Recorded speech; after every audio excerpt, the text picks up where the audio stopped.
toda pessoa, todo profissional, na verdade, ele também é uma pessoa na vida privada, né? Tem uma família, tem um contexto em que ele vive. Eu acho que nesse momento, principalmente, é muito importante enxergar todas essas facetas das pessoas que você colabora.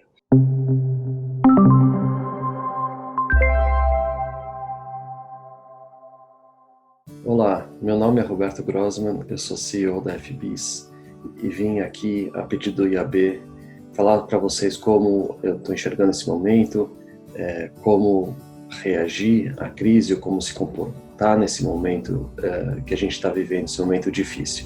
Antes de mais nada, eu queria pedir que vocês assinassem aqui o canal para receber semanalmente novos vídeos que o IAB tem soltado. Eu acredito que nesse momento tem três comportamentos ou três características que são muito importantes, que elas são empatia, colaboração e humildade. Eu vou focar principalmente na empatia, porque eu acho que essa é uma palavra, é um termo que é muito usado e nem sempre é muito esclarecido sobre o que significa, como se comportar dessa forma, como que isso acontece no dia a dia. Então, eu vou falar como eu enxergo.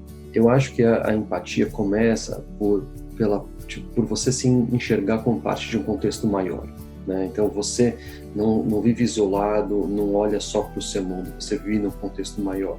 E isso tem vários aspectos e várias formas que isso acontece, né? Você como pessoa está enquadrado em diferentes situações, diferentes contextos.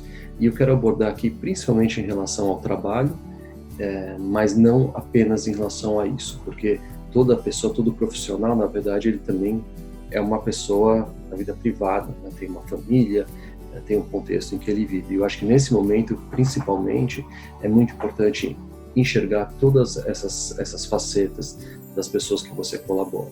Então, primeiro, vamos falar sobre os colaboradores, sobre as pessoas que trabalham na sua empresa que você lidera. Então, eu acho que é fundamental, né? A primeira coisa, o primeiro passo, você entender a situação de saúde e a situação emocional de cada um. Cada pessoa reage diferente, os medos são diferentes, o histórico é diferente, a situação familiar é diferente. Para você conseguir entender por o que aquela pessoa está passando, como ela está reagindo àquela situação, é muito importante que você conheça o contexto de cada um. A segunda coisa é como o home office, que na verdade mais do que o home office, né, é um confinamento forçado daquela pessoa e de toda a sua família, né, daquelas pessoas que têm família na sua casa. Como que isso significa? Como isso impacta cada um? Isso é muito diferente o home office para quem vive sozinho, para quem vive com amigos, para quem vive com família, para quem tem filhos, para quem tem filhos pequenos, enfim, a situação de cada um e como o impacto dessa nova realidade que a gente tem vivido nas últimas semanas impacta cada pessoa. A outra coisa também é em relação ao impacto na família, né? Como isso impacta os filhos que não estão indo na escola, que estão estudando à distância ou que não estão estudando, como isso impacta o companheiro, a companheira, o marido, a esposa, né? Se teve demissões daquela família, tudo isso impacta muito o ambiente daquela pessoa. E a insegurança em relação à saúde e insegurança em relação ao futuro profissional. Sempre quando você vai lidar com alguém, sempre quando você vai pensar sobre como falar com cada pessoa, é muito importante ter todas essas questões em consideração. E isso é mostrar empatia, é pensar como que a situação está refletindo naquela pessoa. E também, saindo um pouco da pessoa, do trabalhador, daquele colaborador, você como empresário, como parte de uma empresa, é importante também pensar no impacto que a sua empresa, que o seu negócio tem em toda a cadeia. Então não adianta você querer proteger os seus funcionários, os seus colaboradores e não pensar na cadeia como um todo. Então, quando você vai renegociar contratos, negociar com fornecedores, é fundamental pensar o impacto dessa negociação vai ter naquela empresa. Então a gente tem sim renegociado contratos, porque isso é fundamental no momento desse, mas pensado muito sobre quem está do outro lado, qual o tamanho da empresa, qual o tamanho do fornecedor, né, como essa renegociação impacta ele. Eu acho que nesse momento que todo mundo está sendo impactado, que o mundo inteiro, o país inteiro, a economia inteira, é muito importante em pensar em como preservar aqueles que são mais frágeis nesse momento. E, finalmente, não poderia deixar aqui de falar sobre a comunicação das marcas. E para isso, eu acho que vale tanto para esse momento como para o futuro, tem 3 características de empatia que impactam na comunicação das marcas, que devem ser pensadas tanto para agora, como para quando a gente voltar para o novo normal, ou para uma situação depois da pandemia. Então, a primeira coisa é propósito. É uma coisa que já vem se falando há muito tempo, mas eu acho que agora é fundamental. Não existirá mais empresa que não tenha um propósito claro. As pessoas querem saber o que essa empresa faz pela sociedade, não só o que ela vende de produto, mas o que ela faz pela sociedade. A segunda coisa é sobre continuidade versus campanha.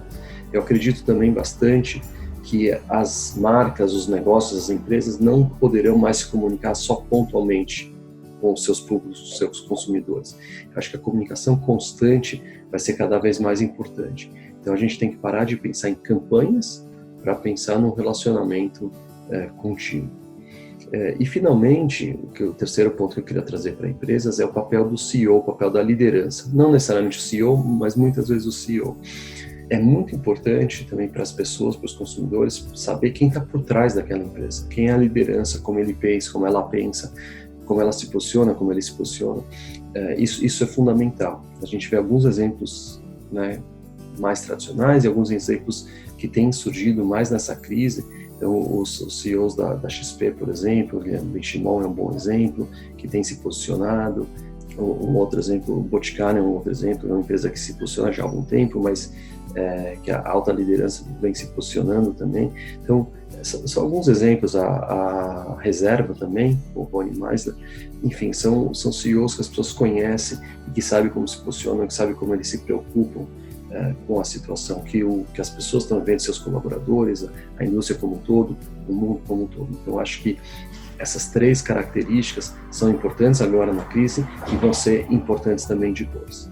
Essa é a minha mensagem. Eu queria agradecer mais uma vez ao IAB, e se você gostou do vídeo, como eu falei no começo, assina aqui embaixo, porque toda semana tem vídeos novos, e fique bem, se cuide e até a próxima. Muito obrigado.